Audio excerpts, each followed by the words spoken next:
শরফুদ্দৌলা ইবনে শহীদ নামটা যে এখন দেশীয় ক্রিকেট পেরিয়ে আন্তর্জাতিক অঙ্গনে একটি বড় নাম। ক্রিকেটের তীর্থভূমি লর্ডস, যেখানে প্রতিটি ক্রিকেটারের স্বপ্ন থাকে একবার খেলার ও অনার্স বোর্ডে নিজের নাম তোলার, ঠিক প্রতিটি আম্পায়ারও চান এই স্থানে তার ক্যারিয়ারে একটি হলেও ম্যাচ পরিচালনা করার। সেই স্বপ্নই পূরণ হলো আইসিসি এলিট প্যানেলের একমাত্র বাংলাদেশি আম্পায়ার শরফুদ্দৌলা সৈকতের। চলমান ভারত ইংল্যান্ড তৃতীয় টেস্টে আম্পায়ার হিসেবে দায়িত্বে আছেন তিনি। 2010 সালের জানুয়ারিতে বাংলাদেশ ও শ্রীলঙ্কা ওয়ানডে ম্যাচে আম্পায়ারিংয়ের মধ্য দিয়ে প্রথম আন্তর্জাতিক পর্যায়ে পা রাখেন সৈকত। এর 14 বছর পর 2024 সালের মার্চ মাসে আইসিসির এলিট প্যানেল অফ আম্পায়ার্সের সদস্য হিসেবে অন্তর্ভুক্ত হন। এখন পর্যন্ত বাংলাদেশের হয়ে আন্তর্জাতিক ম্যাচ পরিচালনা করা 15 আম্পায়ারের মধ্যে তিনি একমাত্র যিনি এই সম্মান অর্জন করেছেন।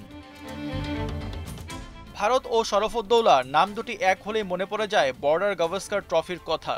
সেবার টেস্টে জয়সওয়ালের একটি বিতর্কিত আউটের সিদ্ধান্ত নিয়ে তার ভূমিকা প্রশংসিত হয়েছিল। এবার আবার শরফুদ্দৌলা আম্পায়ার হিসেবে দায়িত্ব পেলেন ভারত ইংল্যান্ড টেস্টে। এই সিরিজের দ্বিতীয় টেস্ট হয়েছিল বার্মিংহ্যামের এজবাস্টনে। এই টেস্টের পরিসংখ্যান বলছে শরফুদ্দৌলার 10টি সিদ্ধান্তের বিপরীতে 8টি ছিল সঠিক, 2টি পরিবর্তন হয়েছে, অর্থাৎ সঠিক সিদ্ধান্তের হার 80%, যা এ+ ক্যাটাগরি আম্পায়ারিং।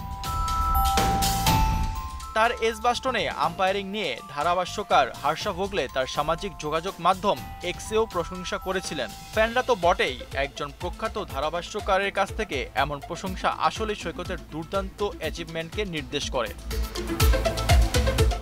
গত বছর এলিট প্যানেলে জায়গা করে নেবার পর তিনি এখন পর্যন্ত 4টি আন্তর্জাতিক টেস্ট ম্যাচ পরিচালনা করেছেন। শুরুটা ছিল আয়ারল্যান্ড জিম্বাবুয়ে টেস্ট দিয়ে, অবশ্য ওই ম্যাচে ডিআরএস ছিল না। বাকি 6 টেস্টে পরিসংখ্যান বলছে তার 41 ডিসিশনের মধ্যে 31টাই ছিল সঠিক, অর্থাৎ 75% সময়ই সঠিক সিদ্ধান্ত দিয়েছেন তিনি।